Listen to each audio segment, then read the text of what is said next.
بسم اللہ الرحمن الرحیم۔ 3 قسم کی عورتوں پر روزہ رکھنا جائز نہیں۔ اگر ان میں سے کسی عورت نے روزہ رکھ لیا تو یاد رکھے ایسی عورت کا روزہ کبھی قبول نہیں ہوگا۔ ایسی عورت کو اللہ تعالیٰ کی طرف سے سخت عذاب ہوگا۔ ہر مسلمان پر روزہ فرض ہونے کی 3 شرائط ہیں۔ روزہ ایک عاقل و بالغ پر فرض ہوتا ہے، یعنی کہ روزے ایسے تمام مسلمان مرد اور عورت پر فرض ہے جو عاقل اور بالغ ہو اور جو اپنے ہوش و حواس میں ہو، یعنی کہ جو پاگل اور دیوانہ نہ ہو۔ ایسے تمام مسلمان عورت اور مرد پر رمضان کے روزے فرض ہیں۔ اب اس کے علاوہ روزے کی فرضیت ادا کرنے کی 2 شرطیں ہیں۔ پہلی، صحت مند اور تندرست ہونا، اور دوسری، محکم ہونا، یعنی کہ بیمار آدمی اپنی بیماری کی حالت میں اور مسافر اپنے سفر کی حالت میں روزہ چھوڑ سکتا ہے، یعنی کہ ان لوگوں کو رمضان کے مہینے میں روزہ چھوڑنے کی اجازت ہے۔ مگر یاد رکھیں، اگر ایسے شخص رمضان کے مہینے میں روزہ رکھنا چاہیں تو وہ رکھ سکتے ہیں، ان کا روزہ قبول ہو جائے گا، لیکن اگر نہ رکھیں تو ان کو کوئی گناہ بھی نہیں ہوگا، یہاں بعد میں ان روزوں کی قضا کر سکتے ہیں۔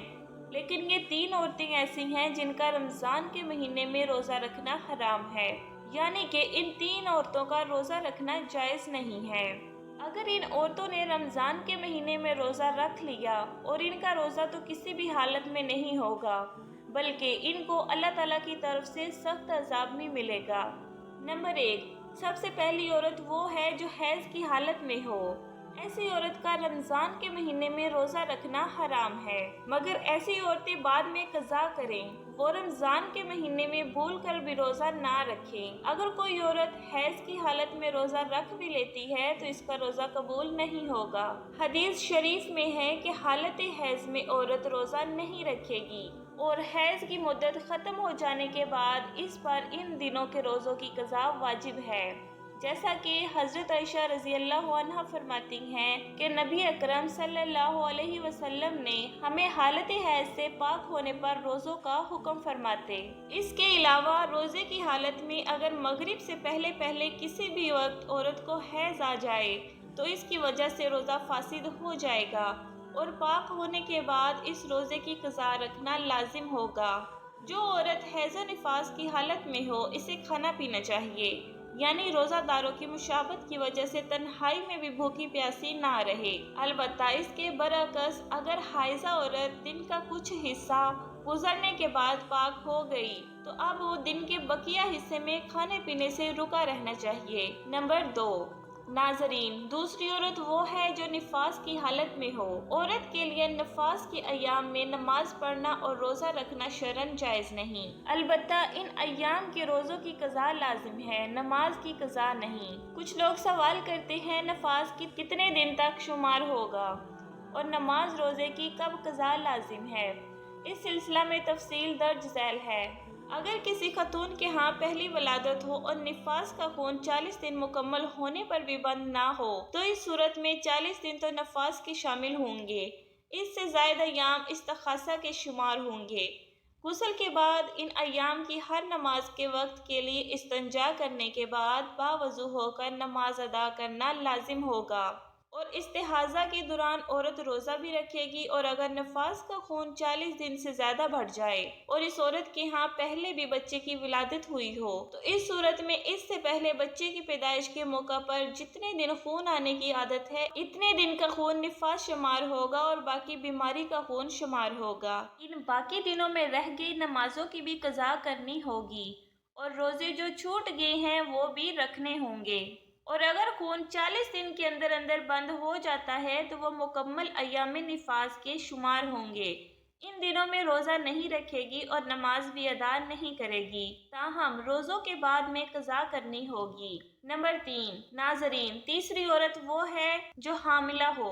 ایسی عورتوں کا رمضان کے مہینے میں روزہ رکھنا حرام تو نہیں ہے، لیکن ایسے روزہ چھوڑنے کی اجازت ہے، یعنی کہ حمل والی اور اپنے بچوں کو دودھ پلانے والی عورتوں کو اگر اپنے روزے کی وجہ سے اپنی یا اپنے بچے کی جان کا خطرہ ہو تو ایسی عورتوں کو اجازت ہے کہ وہ روزہ نہ رکھے۔ اگر کسی عورت کو اپنے یا بچے کی جان کا خطرہ ہو تو وہ روزہ چھوڑ سکتی ہے اور بعد میں ان روزوں کی قضا کر سکتی ہے، اور دودھ پلانے والی عورت کے لیے بھی یہی کرنا واجب ہے۔ لیکن اگر شوہر مالدار ہے، کوئی دودھ پلانے والی عورت رکھ سکتا ہے، تو دودھ پلانے کی وجہ سے ماں کو روزہ چھوڑنا درست نہیں۔ البتہ اگر وہ بچہ ایسا ہے کہ سوائے اپنی ماں کے کسی کا دودھ نہیں پیتا، تو ایسے وقت ماں کو روزہ نہ رکھنا درست ہے اور بعد میں قضا کر لے۔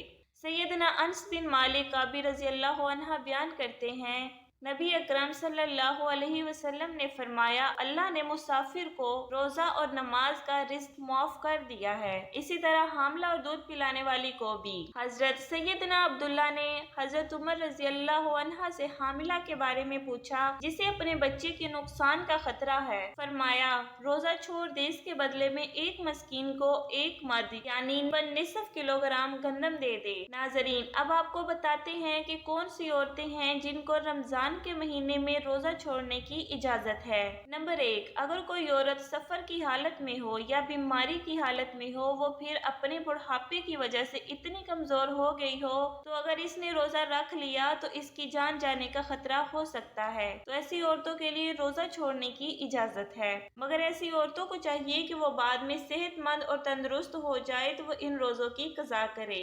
اگر بعد میں بھی وہ دوبارہ صحت مند نہ ہو سکے تو اسے چاہیے کہ وہ اپنے روزوں کا کفارہ ادا کرے، اور کفارہ یہ ہے کہ ایک روزے کے بدلے میں کسی مسکین کو 2 وقت پیٹ بھر کر کھانا کھلایا جائے۔ نمبر 2، اگر کسی عورت کو روزے کی حالت میں سانپ نے ڈس لیا ہو، اس کی جان جانے کا خطرہ بن گیا ہو، تو ایسی عورتوں کو بھی حکم ہے کہ وہ اپنے روزے کو توڑ سکتی ہے، اس کو کوئی گناہ نہیں ہوگا، لیکن بعد میں جب وہ تندرست ہو جائے تو اس روزے کی قضا کرے۔ نمبر 3، عورت حیض سے پورے 10 دن اور 10 رات میں فارغ ہو گئی، اب اس کو چاہیے کہ وہ اگلے دن کا روزہ رکھ لے، اور اگر کم دنوں میں پاک ہو گئی اور اگر صبح ہونے میں اتنا وقت باقی ہے کہ اس کے پاس نہا دھو کر تھوڑا وقت بچے گا، تو اس کو چاہیے کہ وہ روزہ رکھ لے۔